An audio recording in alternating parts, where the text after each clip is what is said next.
This is Third Paradigm, and I'm Teresa Carraggio. Things are humming along in the Synchron City. Everywhere I turn, we seem to be finishing each other's thoughts. Phrases are being snatched out of the collective conscious and turned into memes so fast it's like spontaneous combustion or popcorn. Amy of What's in a Name Really has taken my term Synchron City and turned it into three AI extravaganzas, which I will link at the end of the Substack so that you don't run away too quickly. And nowhere is this emergent mind meld more evident than with Nephhotep, who has just published Bhagavad Gita has an important message for how we view the current world. He writes, Bhagavad Gita offers very profound insight on both our inner world and outer world. To be upfront, this is not a religion or a religious text.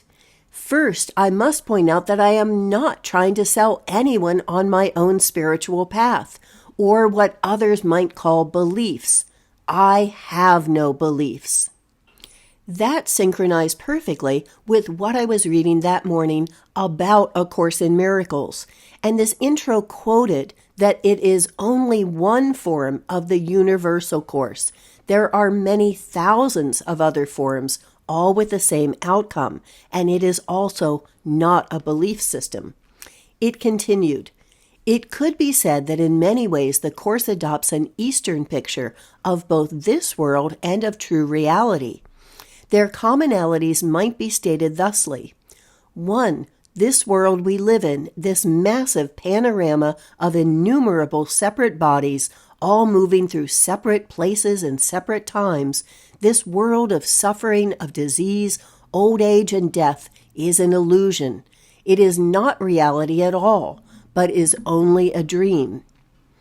2. Reality is a oneness which transcends distinctions, differences, and change, a condition that is outside space and time, and beyond comprehension as we know it.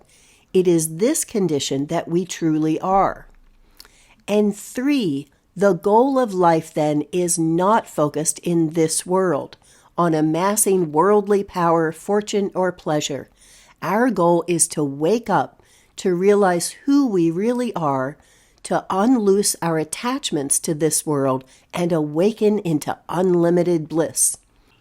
This is someone's summary, so the word bliss is not really used in the Course, nor is it in my vocabulary, although I did once put on a big dinner presentation that was called Swallow Your Bliss.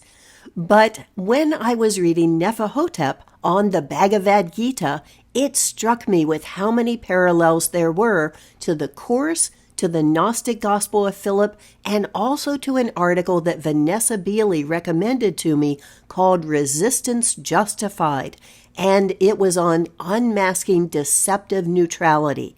So I'm going to try to weave those threads together, but I have all of those source materials in my Substack, and I really recommend going to them. Nephhotep has quoted from India.com 10 verses from the Bhagavad Gita that carry the essence of life. Those are, 1. The peace of God is with them whose mind and soul are in harmony, who are free from desire and wrath, who know their own soul. And Neph calls this beautiful balance. 2. Hell has 3 hates, lust, anger, and greed. And Nephhotep says 3 forces that hold mankind back: fear, anger, hatred. In my vocabulary, I talk about the unholy trinity, which is fear, guilt, and blame. 3. Anyone who is steady in his determination for the advanced stage of spiritual realization and can equally tolerate the onslaughts of distress and happiness is certainly a person eligible for liberation. Neph calls this equal-mindedness. Perfect peace comes from balance. 4. The happiness which comes from long practice, which leads to the end of suffering, which at first is like poison, but at last like nectar. This kind of happiness arises from the serenity of one's mind. Neff calls this equal-mindedness. And I write that the Course talks about a period of unsettling that doesn't need to be distressing, but is often perceived that way. And that teaches you that the things that you valued aren't really of any value to you. And that's usually followed by a settling time, a time of sorting out when the gains that you've made are consolidated. 5. No one who does good work will ever come to a bad end, here or in the world to come. Work for the sake of work, says Nephhotep, not for the fruits of the work. 6. A gift is pure when it is given from the heart, to the right person at the right time and at the right place, and when we expect nothing in return. Neff says, requires no interpretation from me, but I add that the Course teaches that only what you give away is what you actually keep. The act of giving is how you show to yourself that you have it to give. 7. It is better to live your own destiny imperfectly than to live an imitation of someone else's life with perfection. Neff calls this integrity and true honor. 8. He who has let go of hatred, who treats all beings with kindness and compassion, who is always serene, unmoved by pain or pleasure, free of the I and mine, self-controlled, firm and patient, his whole mind focused on me, that is the man I love best. And this is Lord Krishna specifying, I love he who seeks truth in equal-mindedness. One who does so sacrifices agenda for self-knowledge. 9.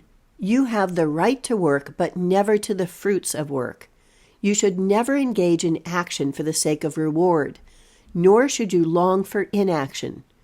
Perform work in this world, Arjuna, as a man established within himself, without selfish attachments and alike in success and defeat.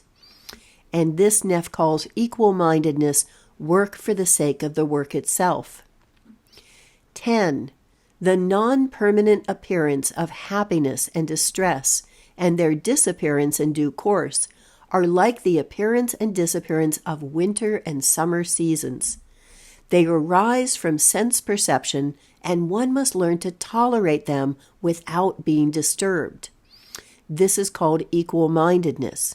The Course would say that once you learn to trust that everything that happens is working towards your happiness and the happiness of everyone, that feeling of distress falls away because you no longer have the fear and you're no longer blaming circumstances. So there's also a Gospel of Philip quote that is, those who sow in winter reap in summer. Let us sow in the world to reap in summer. Winter is the world, summer the other realm. It is wrong to pray for harvest in winter. From winter comes summer. If you reap in winter, you will not reap. You will pull up young plants. At the wrong season, no crop is yours. Even on the days of the Sabbath, the field is barren. Nephhotep quotes from Sri Aurobindo's analysis of the Isha Upanishad. Mental thought is not knowledge. It is a golden lid placed over the face of the truth, the sight, the divine ideation, the truth consciousness. And there's a concept in the Course that this world is like this beautiful, ornate, complicated frame, this golden frame, on a picture with nothing in it. And that reality needs no frame because it's the picture that you really want. Nefahotep writes on duality versus oneness. Everything is one. It's sometimes quite difficult to bring this type of realization to the conflicts like we are actually observing today. So what is the actual nature of this conflict? The force that the overclass represent don't want man to achieve this realization. Their goal is to halt spiritual evolution, or at least slow it down. He continues, my sense is that the parasitic overclass are very similar to the Kauravas in the story of the Mahabharata. They were the avaricious enemies of the Pandava brothers, who had suffered greatly because of their Kuru cousins. The key thing about the Kurus is their moves to divide the Pandavas from the rest of the world around them. To live life severed from oneness is to diminish experience. That's what duality does. The Gospel of Philip on the Archons. The rulers wanted to fool people, since they saw that people have a kinship with what is truly good. They took the names of the good and assigned them to what is not good, to fool people with names and link the names to what is not good. So, as if they are doing people a favor, they take names from what is not good and transfer them to the good, in their own way of thinking, for they wish to take free people and enslave them forever. And remember, this is a 3rd century text. Nephhotep on dividing and duality. Dividing is incumbent to duality and is also part of the mental process. The mind itself rarely ever notices that things are one. Rather, it naturally tends to notice everything in parts. This is also why it is easy to fool humans into believing God is somehow separate from man. We are always experiencing this world as separate parts, yet along the way we get glimpses of the true oneness.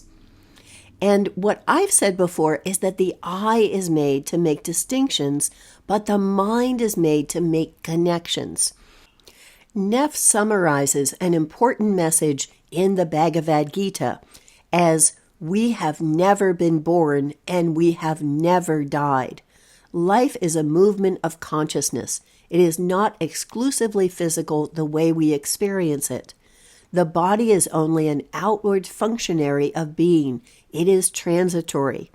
And that's a central precept of the Course, that we are not bodies at all, that what we think are bodies are actually illusory figures in the dream. And the Gospel of Philip explicitly says, how can what was never born ever die? Then Nephhotep writes about questioning action. When it came to the final war against the Kurus, the great warrior Arjuna throws down his weapons and tells Krishna that he refuses to fight. To kill his cousins would make him unable to bear his own life. Nothing would be worth doing that, not even winning back his kingdom. Krishna, the divine charioteer, then shows Arjuna a vision in which his cousins are already laying there dead, that the action that must be taken on this battlefield does not belong to him. The participation in the action does not have a choice. Fruits of that action are not the purpose of the fight. And then Neph commented later, this is one of the areas of Eastern philosophy that the West could never quite get. The ahimsa, non-harming, is actually complex. If Arjuna follows ahimsa towards his cousins, that can be considered himsa towards all the people the Kauravas are tyrannizing. He would be allowing the Kurus to continue what they were known for. So I think this is a really important point, and I think that it corresponds. I have a couple copies of Ward Churchill with Pacifism as Pathology, and I'll link an episode at the end where I quote Arundhati Roy talking about the Gondification of NGOs and how they stopped even verbally supporting armed resistance movements and how that affected everything. So we still are in this idea that You cannot take back and defend your land and your people.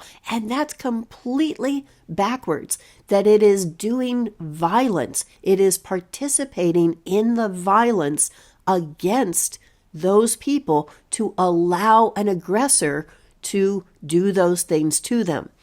So this brought me to Vanessa Beeley's article on the international court ruling and the aftermath for Palestine, and how many Palestinians are saying not just that it's too little too late and also giving them a month to justify genocide, but that the premise of it is entirely wrong. The premise of it is like a civilized occupation, and it does not recognize their right to self-defense and that they are a land under military occupation. Vanessa writes, "It is mistaken to call it a ceasefire. By its definition, a ceasefire is an agreement between two conflicted armies. Palestine does not have an army. It does not have a navy, nor an air force. It is an indigenous resistance movement whose right to armed resistance against an apartheid, brutal, occupying force is enshrined in international law." Then she recommended to me an article by Myriam Charabaty called "Resistance Justified: Unmasking Deceptive Neutrality." It was very interesting that in that article, it had the two questions that I kept seeing Piers Morgan come back to in his interview of Bassem Youssef, where he kept asking, do you condemn Hamas? And so what is a proportional response? It really makes me wonder whether those questions preceded the entire action of October 7th, because they seem very prepared about making sure that journalists are staying on track and keeping people hemmed in with those two utterly false questions. Myriam writes, "Yesterday, the International Court of Justice and the world were put on trial as they witnessed a live stream genocide. Will they choose to preserve their humanity in the face of this ongoing atrocity? By failing to confront the occupation as a whole, including the ongoing genocide in Gaza and systemic ethnic cleansing in the West Bank and occupied Al-Quds, they admit to prioritizing their interest over their humanity. As for us, the people who have chosen the honorable path of steadfastness and resistance across the axis, we will continue to stand with our most honorable resistance until we achieve liberation, regardless of the cost. Resisting oppression and occupation is our fundamental human duty." And that article is beautifully written. It has a photo of two little sleeping boys in pajamas with this blanket, and they are in the mud. And I don't know why that photo just got to me. It had such a combination of normality to it and horror. Nephhotep closes with the outward fight. At some point, the overclass, black nobility, parasitic elites, potentates, Khazarians, and all other types will in fact cease to exist. Violence which is not necessary will not cause these self-proclaimed masters and rulers to change. While they remain here, whatever action that becomes necessary should be participated in without any passion attached to it. And I would add to his list of actions, which you should read, that supporting with our voices these forces of armed resistance who are putting themselves on the line and not being fooled by this idea of neutrality. There is no neutrality under occupation. To follow up, this is Our Love Being Pimped for Profit, where I quote John Cusack on sugar daddy politics and Arundhati Roy in defense of self-defense. And this is Sam Harris and the War on Burqas, where I say, did he use feminism to justify the Afghan clusterfuck? Thank you for watching.